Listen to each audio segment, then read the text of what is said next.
PHL 17 presents In Focus, a look at the issues affecting the Delaware Valley. Now your host, Steve Highsmith. About 5,000 Americans are newly diagnosed each year having ALS or amyotrophic lateral sclerosis or Lou Gehrig's disease. Some 30,000 people in the U.S. are currently living with ALS, including hundreds of people or more in the Philadelphia region. Good morning. I'm Steve Highsmith, and welcome to In Focus. ALS is a neuromuscular disease. It's been identified for more than 140 years, but to date there is no cure. Life expectancy after diagnosis has been lengthening for some people with the advent of new health care and with people support, people power, especially through the local ALS Association chapter and the Philadelphia Phillies. More on that. Each year, the Phillies open Citizens Bank Park in the team's big heart to welcome fans into the ballpark for Phillies Festival, benefiting the ALS Association. Thousands of people, a record number, close to 7,000, turned out in 2011. Nearly $900,000 was raised. This year, Phillies Festival takes place July 26 at Citizens Bank Park. Again, more on that event, all the details coming up, how you can get involved. With me now are Larry Delaney, member of the board of directors of the ALS Association Greater Philadelphia chapter, and Karen Scheidlev, who lives with ALS. She also happens to be Larry's daughter. Thanks for being here, both of you. Appreciate it. Thank you, Steve. Larry, you've been involved for a long time now. How'd you get involved? Well, in 1989, my wife Lorraine was diagnosed with ALS. We went to support groups and used some of the services of ALS, particularly down at Hahnemann Hospital, the ALS clinic. And following, my wife died in 1991, and a year later, I joined the board of ALS. So it was 1992, so I'd been on the board for 20 years now, and have been treasurer for the last 15 years. So actively involved, and you know exactly how the ALS Association helps people. And I want to talk about some of those things, but there's something else that you learned as a result of your involvement here and your personal involvement, and that is that of the two major types of ALS, sporadic and familial, you have connections to the familial side. What is that? That is correct. My wife Lorraine, her father, also had ALS. And the familial represents about 5 to 10% of ALS cases. Most ALS is sporadic. In our case, it is familial, and there is a gene that is defective, and that can continue in the family line. And Karen, you're one that continued in that family line. Yes, unfortunately. Yeah. How did you find out about this? What was the first sign that you had that something was amiss? Well, I did know that I had a 50% chance of getting this disease, so and had a lot of knowledge about the disease from watching my mother suffer with it. Well, and you're also in the medical profession. And I'm a nurse, right? So it certainly helps. I did notice almost 2 years ago now that my footsteps were sounding differently when I was walking my dogs, and that I was having trouble with my big toe and balance issues. So I just kind of sat on it and watched to see what kind of progression I had over the next several months before I made any broad announcement that I, was suspecting that I had ALS. And one cautionary tale that you would give to everybody is, especially since you're a nurse, is that any early onset of anything can look like 1,000 different diseases. Yes, and people tell me all the time the symptoms of this disease, especially early on, mimic so many things that you could make yourself a little crazy thinking that you had ALS or any other disease early on. So when you thought, well, okay, this didn't go away or it's progressing, what was your next step? Did you go to a doctor? What did you do? I did. Fortunately, my husband's cousin is an ALS specialist at Lehigh, Dr. Glenn Mackin. So I did call him. I kind of had an in, and he got me in fairly quickly. And for most people, the diagnosis takes probably 6 months or more, even up to over a year.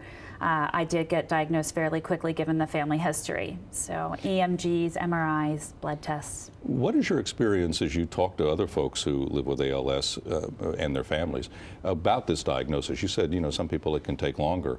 Right. Going back a number of years, we hear cases of some folks it took years to diagnose because of different things. Is the medical profession getting better at that with whatever markers they have, or just more in tune? How's that working now? I think that definitely they are getting better at diagnosing. It is a diagnosis of exclusion. You're basically ruling out many other disease processes because they can mimic each other. So I think hopefully most people are getting diagnosed in less than 6 months. Like we said, the early symptoms are fairly vague, so a lot of people don't go to the doctor until their symptoms are a little bit more evident. So it's been about a year or so since you've been officially diagnosed? Officially diagnosed a year ago. And so how has it been in that last year? Have you seen more progression, or how's that I have seen more progression, slower than what I originally thought, which is great. Very, very good. But it's been for all intents and purposes, a very good year for me.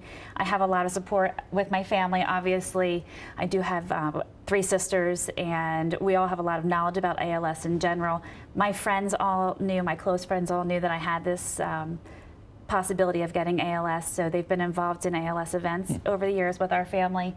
So telling everybody was very difficult, but the support that I'm getting in return has been amazing. Larry, the kinds of support that the ALS chapter presents, let's take a look at some of them. And you know, you almost can't you can under quantify, you can't overstate the impact this could have for any one individual. But there are resource groups that are available, you have home visits, you have equipment loan programs, assistive technology programs, there are recreational and educational programs and programs for healthcare professionals, which is also very important.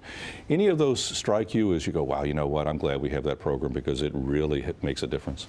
I think the programs that make the most difference are the ones that provide direct help to the patient.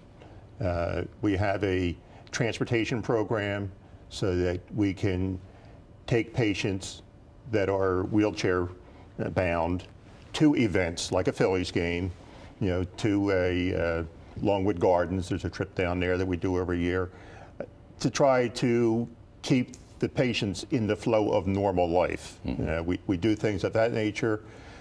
We have a respite program that we can then get the help into the home so that the caregiver will have some time to do their normal activities. And by caregiver, is that usually a family person, or are we talking about a professional caregiver? Well, normally the family is very involved in the caregiving. And the family is impacted by this too, Karen. I mean, you obviously knew that's probably one reason why you didn't tell other people for a while, you know, because, oh, they're all going to freak out, they're all going to do whatever they're doing. How do you think they have responded to this in your case? Great. You know, obviously the initial telling everybody was very difficult. Everyone takes a little bit of time to absorb the information and obviously process it differently. But everyone's really stepped up. They've been helping me as I've progressed, and I don't have as much capability to do things that I, you know, would have done a year ago. They've just stepped up and really helped me, whether it's taking down the Christmas decorations, going with me to certain events, because I get tired, whereas before I didn't get as tired as I do now. So I've actually, it's like I said, it's been a very good year for me. The ALS Association actually loaned me several parts of the ramp that allows me to get out of the back of my house because I can't do steps without a railing, and my deck stairs don't have a railing on them because it's a very low deck. So it's things like that. They saved me over $4,000 on ramping, which is a big deal. I'm still thinking about the Christmas decorations. So you're not using any of this as a leverage, right? It's like, because nobody ever wants to take down the Christmas decorations. No, I would never do that. You would never do it. Now, so obviously you were working, you're a nurse and all this, and have you had to leave that work? No, I'm fortunate enough that where I work, they have been able to keep me on in a position that requires less physical activity. I don't work at a hospital anymore. If I was still working at a hospital, I don't think that I would be able to work right now. I don't have the stamina or the strength to be on my feet for 8 or 12 hours. So I am very lucky that my employers have been very good with me. And your sisters, and you said that they're, you know, because they were in tune because of the family situation, but they're all helping out, or is there a slacker among the three? No. You want to call out? No, I'm not going to call anybody out. My sisters are awesome. They're the best friends anyone could ever ask for, and they're very supportive, sometimes overly supportive. No, they're great. They check on actually, me. You know, that's a good point, because one of the things that you know, people have told me over the years is they said, you know, there's a time we really appreciate the support, and sort of an intelligent support in particular. But at times, it's also important for families to know when to say, okay, they want to be alone, or I don't need to help them that much. They can do this and that. Do you find that too? To a degree, yes. I think anybody needs their own time and sometimes that's the case, but I don't think there's any such thing as too much support. You agree? I agree, Okay. yes. Well, when we talk about the different types that are out there, and the familial is what we've been talking about in this case, but you mentioned sporadic, which is before, and that's what 90%, 95% of people That is who will correct. develop ALS, they're in that category, right? That is correct, And yes. do we know, is there a difference in terms of the manifestation of the symptoms or anything else in the progression of the illness between the two different types, or just where they come from? No, there's no difference in the symptoms and how the disease progresses. Within the ALS, besides sporadic and the familial ALS, there's another separation, which is bulbar and Limb presentation. limb presentation. The bulbar starts where the problems initiate with speaking and swallowing. And that represents, I think, about 20% of the cases start So that there's way. sort of an upper neurological and a lower neurological Right. impact. We'll have more on what we know about ALS today and the folks who are on the front lines, plus Phillies Fest in a moment on PHL 17. In Focus continues on PHL 17. I'm Steve Highsmith. This morning we're talking about living with ALS, the research underway, and the support available to a person diagnosed with disease. And we're hearing about some of the experiences a person has living with ALS. With me are Larry Delaney, member of the Board of Directors of the ALS Association, Greater Philadelphia Chapter, and Karen Scheidleff, who lives with ALS and is also Larry's daughter. So when people interact with government, with insurance companies, and anyone else that isn't directly related to it, patience is always a virtue. Is the chapter able to realize that there can be those frustrations and help people navigate the process?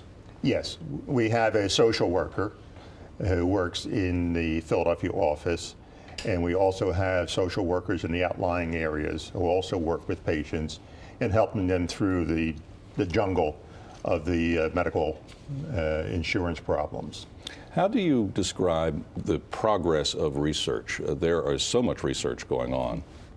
The research, I guess for about 20 years now, there has been an increase in the amount of research being done. And that research is starting to target particular areas that are causing the problems. And They've identified a couple of genes, like the SOD1 gene, for example. Yes, yeah, the SOD1 Which is what you have, gene is yeah. the one that Karen has. She was diagnosed with that. There are about 170 mutations of that gene.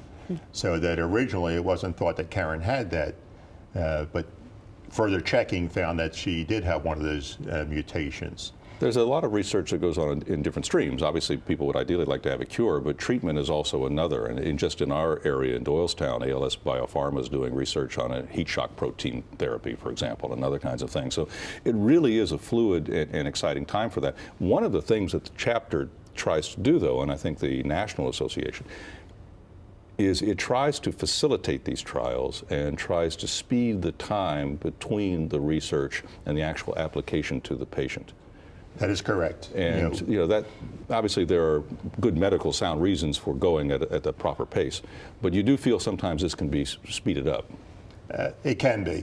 And one of the ways we do that is by funding grants for scientists who are what we call seeding money. They're looking at a new idea. They're looking at an established a idea established by somebody else and trying to take that further, so that it's very hard for them to get funding from the government for new ideas of that nature. So the ALS Association, we fund a lot of research of that nature.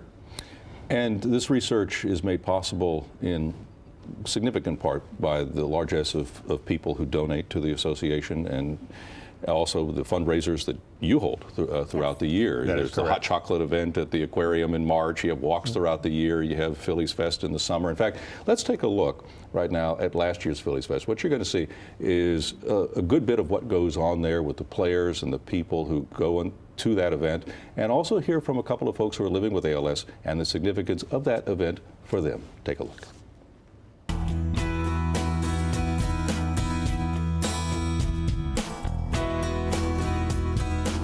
This event started as, believe it or not, a dozen players and their wives putting on a fashion show in the mid-'80s. Probably we raised in the neighborhood of $50,000.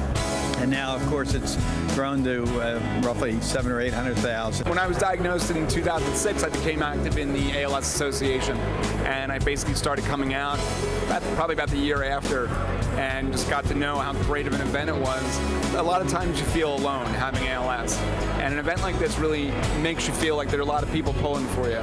You see all the players that are here on their day off, working and pulling for ALS, and see all the people who come out. It really is a great feeling to know that people, are there for you. When they give you a diagnosis such as Lou Gehrig's disease, they kind of say, we have no treatments, we have nothing you can do, and kind of go home and go retire and then live your life. And they said, but make this one phone call to the ALS Association. And I really didn't get it at first, but once you reach out to them, they are there for everything. Patient services, anything you need, transportation, loaner equipment.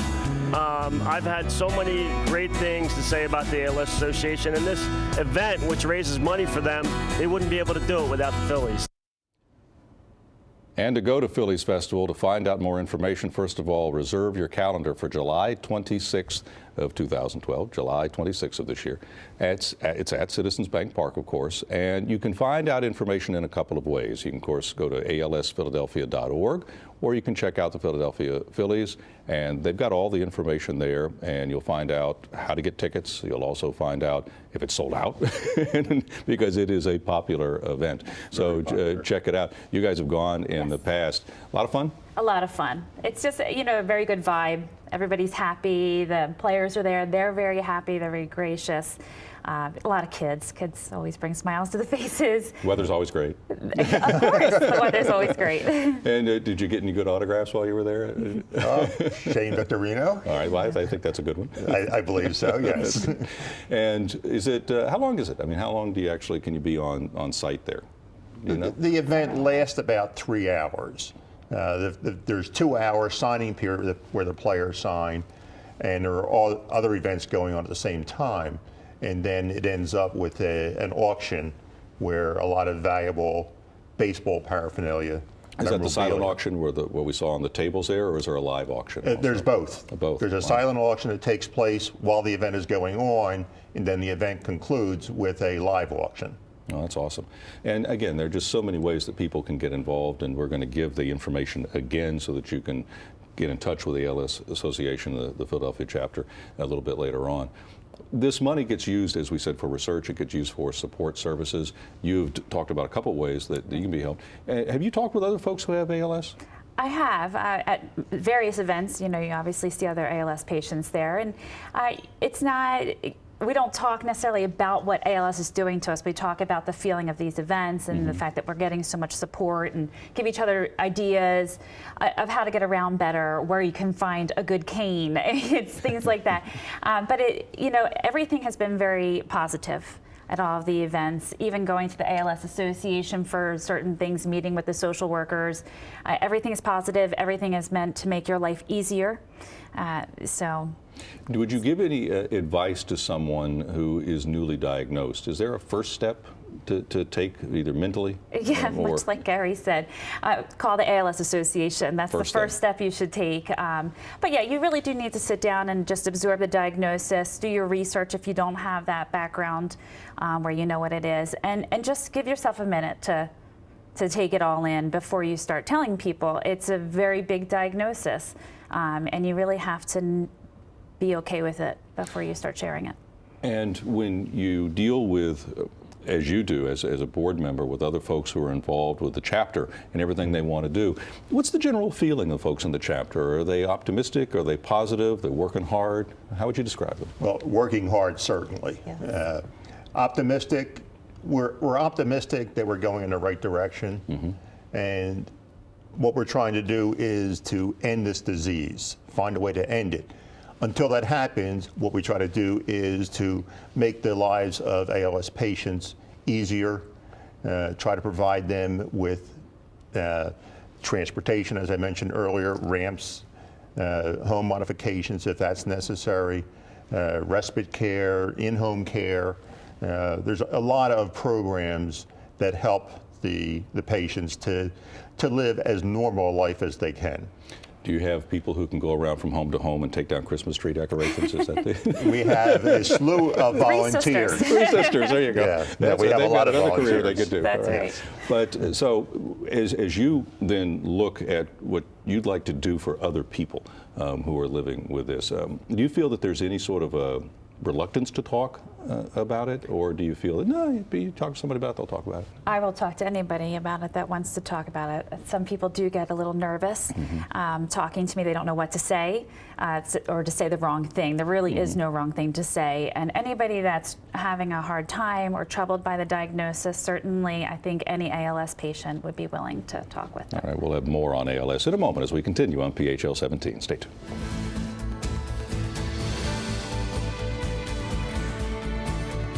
And we're back on In Focus with Larry Delaney and Karen Scheidleff of the ALS Association, Greater Philadelphia chapter.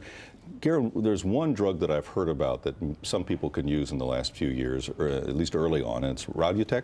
Yes. Are you a candidate for that? I do take that, and fortunately, I was involved in a research study that allowed me to continue taking that. It is the only drug that is approved for ALS patients. What does that do? How does it affect you? What it can do is prolong your survival, especially respiratory involved. So people with ALS, their diaphragm weakens, so respiratory status decreases. So the Radiotech is thought to help with that respiratory status. Larry, as you interact with folks in the medical profession, how would you describe the lack of or the great volume of knowledge that the profession generally has today in trying to help people early on in this? Because I notice you do have clinics for healthcare professionals to help them. Yes, we do. We go to different health facilities, the nurses that we employ in the association, and we'll give in-house seminars to the medical people to teach them about ALS and to teach them what ALS patients need and how that might differ from other types of diseases. Yeah, I think there's also a misnomer, and correct me if I'm wrong, we've for so long have called this Lou Gehrig's disease, and so a lot of people may think that, well, only guys get it, but obviously about half the people who get it are about half the population. Yes. Yes. And so now, of the ways that people can help, we mentioned Phillies Fest, but there are also walks involved, for example. There are walks throughout the tri-state area. I think there's 7, and our walk in particular, the Greater Philadelphia Walk, raised $1.4 million. That's the highest amount of money we've ever raised, and actually the highest amount raised throughout the country this year. So the bottom line for folks is that obviously this is something worth supporting, but if you think a family member is affected by this or yourself, get involved right away. Obviously go see your doctor, but beyond that, contact the chapter.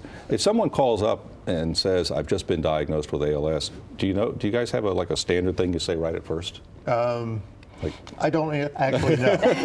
Okay. I don't think there's a script for that. I mean, basically what I heard from Garrett was chill, relax. Take some time to absorb it. But you do then kind of walk them through the process, I guess? Yes. We arrange to meet with them, find out where they are as far as their doctors are concerned. If they're interested in going to the clinic, if it's in the Philadelphia area, we have a clinic at Penn. If they're in the central Pennsylvania area, we have a clinic at Hershey. These are some of the other areas.